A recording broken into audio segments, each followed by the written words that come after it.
Good evening. তো আজকে আবার কন্টিনিউ করব অরণ্যার হৃদিকা স্টোরিটা।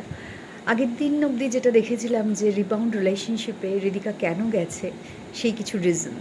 তো এরপরে যেটা হলো, অরণ্য কিছুদিন ধরেই না ফিল করছিল হৃদিকা যখন ওর সাথে থাকে যেন পুরো থেকেও কমপ্লিটলি থাকে না, সামথিং ইজ ভেরি অফ। তো কিন্তু ও ডিরেক্ট হৃদিকাকে জিজ্ঞেসও করতে পারছিল না। তো ইন বিটুইন যেটা হলো, ওদের একজন কমন ফ্রেন্ড যে আবার অরণ্যকে একটু পছন্দ ছিল, সে অরণ্যকে এসে বলল যে তুই তো সারাক্ষণ শুধু হৃদিকা হৃদিকা করিস, কিন্তু তুই কি জানিস যে হৃদিকা ওর এক্সকে এখনও ভুলতে পারেনি। ওর সব কিছুর মধ্যেই ওর মেসেজ চেক করা, তারপর ও তো প্রায়ই ওর ব্যাপারে আমার সাথে কথাও বলতে থাকে। তো তুই কি রিলেশনশিপটাকে এখনও এগিয়ে নিয়ে যাবি? এবার অরণ্য তো অরণ্য, অরণ্য যেটা বললো যে দেখ, তুই আমাকে এটা জানালি, থ্যাঙ্কস ফর দ্যাট, আমি এই জিনিসটা দেখছি কি করা যায়, কিন্তু তোকে যেটা বলার, হৃদিকা একটা খুব খারাপ ফেজের মধ্যে দিয়ে যাচ্ছে, ও খুব স্ট্রাগল করছে। তো as a friend, as a human being, তোর তো ওর পাশে থাকা উচিত। তো তুই তোর পার্টটা কর, আমি আমার পার্টটা করছি। So thanks for understanding. এবার যেটা করলো অরণ্য, হৃদিকাকে বললো যে একটা উইকেন্ড ছিল আর ও ফ্রাইডেটাও ছুটি পেয়ে গেছিলো, তো বললো যে হৃদিকা চল না আমরা, ও তো হৃদি বলে, হৃদি, আমরা একটা আজকে ভাবছি যে তোর একদিন খুব ইচ্ছে ছিল না, যে হৃদিকার মাঝে মাঝে অদ্ভুত অদ্ভুত ইচ্ছে হয়।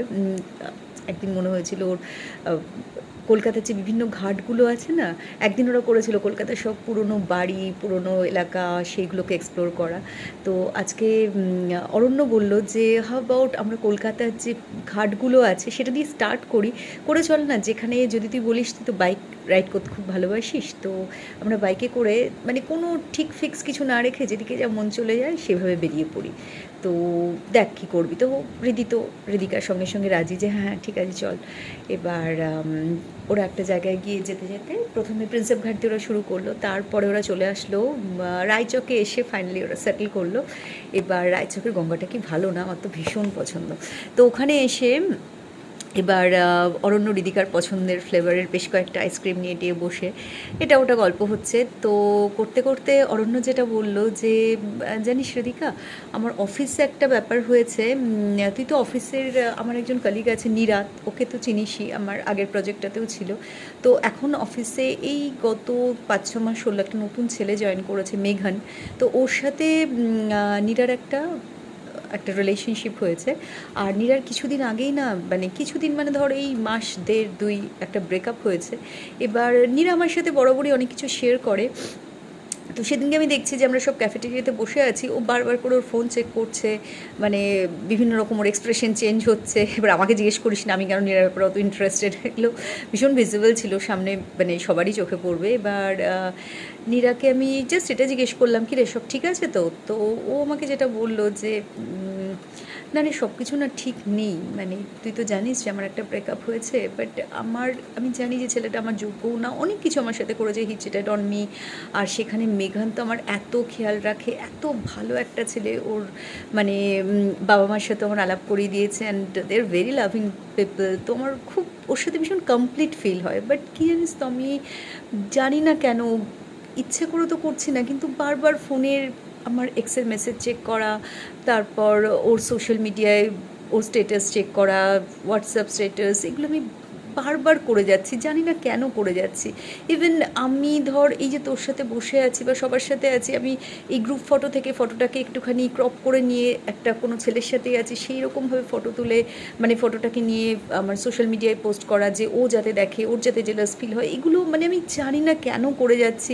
আমার কাইন্ড অফ মনে হচ্ছে আমি মেঘানকে ঠকাচ্ছি, কিন্তু আমি ওখান থেকে বেরিয়ে গিয়ে আমি ওকে ছেড়ে দেবো, আমি সেটাও ভাবতে পারছি না। মানে আমি না কাইন্ড অফ ইমোশনালি খুব ড্রেনড আউট ফিল হচ্ছে। তো এই কথাগুলো যখন বলছে অরণ্য, এর ইন বিটুইন মানে ও দেখছে যে মানে হঠাৎ করে ওর মনে হলো যে মানে হৃদিকা তো পাশেই বসেছিল, কি হলো হঠাৎ করে, তো দেখছে যে হৃদিকা মানে কান্নায় ভেঙে পড়েছে। তো হৃদিকা ওকে বলছে যে Aranya, I just did the same thing with you, তো ক্যান আই বি ফরগিভেন? তো অরণ্য যেটা করলো, অরণ্য এটাই চাইছিল যে একটু হৃদিকা ওপেন আপ করুক, নিজে থেকে বলুক, কারণ ও যদি এই কথাটা তুলে বলতে চায়, শি মাস্ট বি ডিফেন্সিভ। অরণ্য যে জিনিসটা এখন করতে চাইছে বা বলতে চাইছে সেই জায়গা অবধিই পৌঁছবে না। তো অরণ্য যেটা করলো, শুধু ওর হাতটা ধরে চুপটি করে বসে বললো যে তোকে একটা বাইট আমি খাইয়ে দিই। তো তো করে তারপরে বলল যে আমরা এই নিয়ে কথা বলবো। তো আজকেও আমরা এই জায়গাতেই এই জিনিসটাকে রেখে চলে যাব নেক্সট ডেতে এটা দেখার জন্য। একটু টাইম দিই ওদেরকে, অরণ্য আর হৃদিকা এবার কী করে প্রসেস করছে, ওরা ওদের মতো করুক। আমরা নেক্সট ডেতে এখান থেকেই আবার এই গল্পটা শুরু করব। So until then, do take care and have a very great evening. Bye by.